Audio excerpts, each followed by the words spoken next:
स्वागत है आपका आपके अपने चैनल देसी धमाका में। सीरियल गुमे किसी के प्यार में अब ईशान बहुत ज़्यादा बेचैन और परेशान है। उसको सभी की बहुत ज़्यादा फिक्र हो रही है कि सभी घर पहुंची या नहीं। तो इसके लिए ईशान बिना देरी करे पहुंच जाता सभी के घर पर और उसके पीछे पीछे आ जाती है अनवी, क्योंकि अनवी अपने ईशान दादा को इस तरह हड़बड़ी में इतने परेशान होते हुए बाहर जाते हुए देखती है तो वो समझ जाती है कोई दिक्कत तो है और वो उनका पीछा करती है। और यहाँ पर जैसे ईशान पहुंचता है सभी घर पर तो पूछता नहीं ताई से, कह रही ताई सभी ठीक तो है ना। यानी ताई बताती है कि सभी बिल्कुल भी ठीक नहीं है। वो जब से आई है एक कोने में बैठकर शांत बैठी है, वो ना कुछ खा रही है ना कुछ पी रही है, ना मेरे को बात का जवाब दे रही है। यहाँ पर ईशान सभी से बात करता है, वो कहता है कि सभी तुम ठीक तो हो ना, पर लेकिन यहाँ सभी इस इंदलाज की तरह चुप बैठी रहती है। ईशान कहता है कि सभी मुझे माफ़ कर देना, मैं सबके सामने रीवा को प्रपोज करा तो तुम्हें बहुत हर्ट हुआ होगा। मैं जाना होगा तुम मुझसे प्यार करते हो, पर लेकिन मैं क्या करूँ, मुझे लगा कि उस टाइम वो तुम हो तो इसने प्रपोज कर दिया, पर लेकिन मैं ख्वाब देख रहा था और गलती से मैंने रीवा को प्रपोज कर दिया, मुझे माफ़ कर देना सभी। यहाँ पर ईशान ने बहुत बड़ी बात कह दी है। यहाँ पर ईशान ने बातों में प्यार का इजहार कर दिया है, पर लेकिन इन सभी बातों का भी सभी को कोई फर्क नहीं पड़ता। सभी अभी भी शांत बैठी हुई होती है, पर लेकिन यहाँ पर आ जाती है अनवी और वो सभी को होश में लाती है। वो कहती है कि वही नहीं, आपको होश में आना होगा।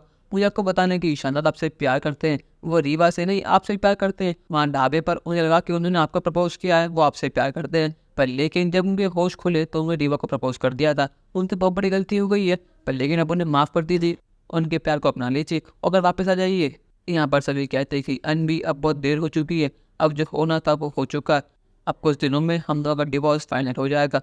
और वैसे भी ईशान सर ने मेरी आंखों के सामने रिया मैम को रिंग पहनाई थी, उन्होंने मेरी आंखों के सामने ढाबे पर सबके सामने उन्हें प्रपोज करा। अब इन्होंने बहुत देरी कर दी है, इनको अपने प्यार का एहसास तो हुआ पर लेकिन बहुत देर में हुआ। अब सब कुछ जा चुका है अनवी, अब हम दोनों के हाथ में कुछ भी नहीं है। यहाँ पर ईशान कहते कि नहीं सभी अभी भी समय है, हम दोनों सब कुछ समझ सकते हैं, हम दोनों एक हो जाते हैं।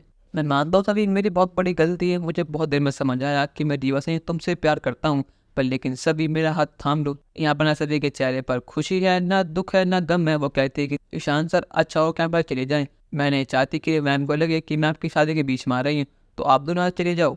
और जब मैंने आपके सामने अपने प्यार का इजहार करा था तो उस समय आपने मेरा प्यार ठुकरा दिया था, पर लेकिन अब समय निकल चुका है। यहाँ पर हरिणी कहते कि सभी ये तो क्या कह रही है, अब ईशान सर तेरे पास खुद आए हैं और तुम कैसे बोल रही है। वो कहते कि ताई यही सही है, पर लेकिन यहाँ पर ईशान कहते हैं कि सभी ठीक है अभी तो मैं जा रहा हूँ, पर लेकिन तुमसे वादा करता हूँ कि तुम और मैं एक होकर रहेंगे और मैं शादी नहीं करूँगा रीवा से, चाहे तुम कुछ भी कर लो, और तुम्हें मेरा प्यार अपनाना होगा। अब क्या यहाँ पर ईशान सभी एक हो पाएंगे, क्या फिर ईशान सभी को मना पाया गया नहीं? अपनी राय हमें कमेंट में ज़रूर बताइएगा और चैनल को नहीं सब्सक्राइब तो कर लीजिए। धन्यवाद।